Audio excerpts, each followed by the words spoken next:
In this presentation, we'll be looking at MLA In Text Citations. They are easy peasy lemon squeezy.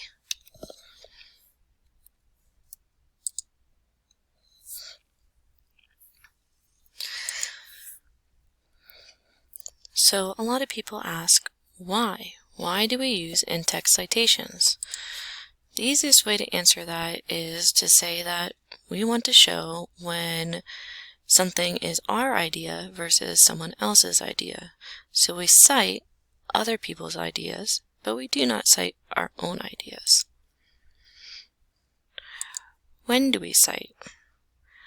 In MLA, it is required that you put a citation in your text if you have summarized, paraphrased, and/or quoted any of the ideas from a source that does not belong to you.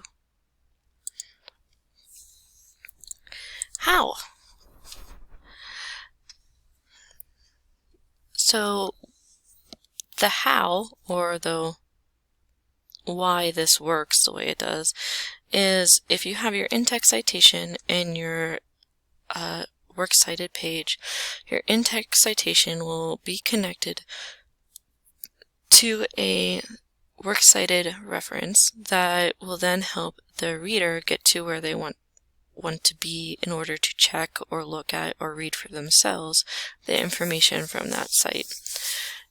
So we want to make sure that we connect author or page number or book information to the location where it can be found for the reader. So there's two different ways to do citations in MLA. One is parenthetical. Parenthetical citations are usually at the end of a sentence or set of sentences and is enclosed in parentheses prior to the period at the end of the sentence. The other way is narrative. That might sound confusing. Think of the body of an essay as your narrative. It is kind of the story you're telling. So if you are citing in your narrative, that means you're citing inside of the sentence within the text, not just at the end of the text. So you could have the author's name in your sentence and then the page number at the end of the text. Or you could have some other way to identify the source and the page number throughout your narrative without it having to be specifically in parentheses at the end of the text. And that sounded confusing, so there is an example. So what is required generally in an in-text citation for MLA? The main aspects are the parentheses, at least if you're doing a parenthetical citation. The next part is the author's last name or a company name, article title, or journal name. Sometimes you will discover that there is no listed author. Occasionally a company will take credit for authoring something. If there is no company specifically, you'll use the article title or the journal name. Page numbers, paragraph numbers, section heading, or line number. So in coordination to the author's identifying information, you would then say where in that text this paraphrase or summary or quote has been taken from. So if you have something that doesn't have page numbers but it's numbered by paragraph, or maybe it doesn't have paragraph numbers but it does have section headings. Maybe it's a poem and then you have to do it by line number. All of these things are a way to direct the reader to the exact spot in the text where this quote came from.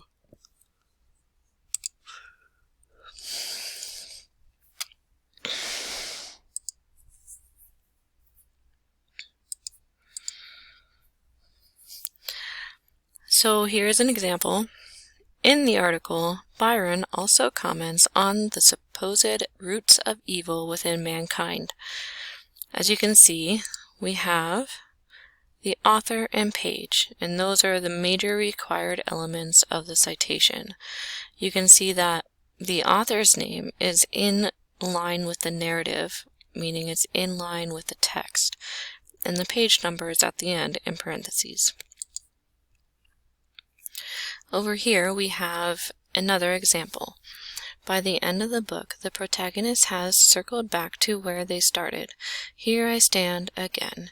Is it justice if, after all that badness, we are all still here where we started? Morgan, 235, period. So, again, we have an author's last name and a page number, this time at the end of the sentence within parentheses. So that's kind of what your citations are going to look at in the various ways that you can do them, at least in simplified examples.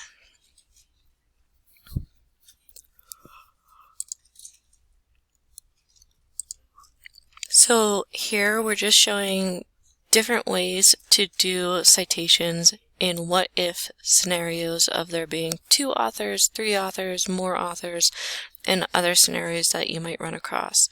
So when you have 2 authors, it's author last name and author last name space page number. So pretty simple. If you have 3 authors, you list them like you would in any other list, author, comma, and author page number. If you have more than 3 authors, you get to do something cool, which is use this phrase here, et al. So author et al. 65. So the et al. Is basically meaning and others or and more. So if you have more than 3 authors, you can do this style. Next, we have if there is no author, but you do have an article title. This says article title, comma, short.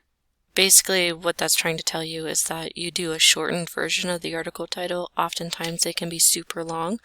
So do something that is unique for that article and will help guide your reader to where that is on your works cited page, and you'll be fine. And then you just list your page number.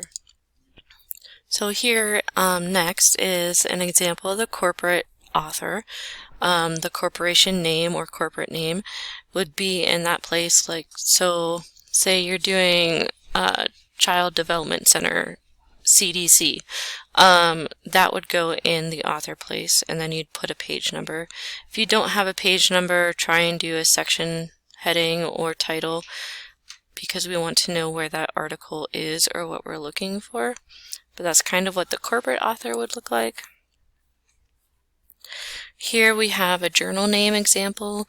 As you can see, our article title up here was in quotation marks. Our journal name down here is in italics. So this would happen if there's no author, no real article title or anything, just a journal name. Like if it's an introduction to the journal itself, it wouldn't have an article name. So this is what that would look like.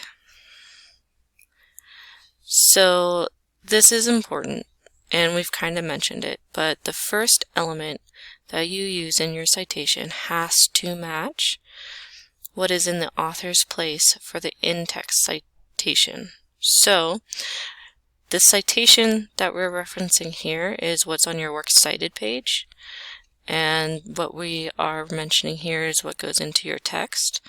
So what it's saying is that that first thing that a person sees when they're looking at your works cited page, the first part of that listing for that citation is what you're generally going to be using in the place of the author here for your in-text citations. That's how you know what to put here, is whatever is in that citation. Alright, come back for another video and we'll talk about citations, elements, and containers.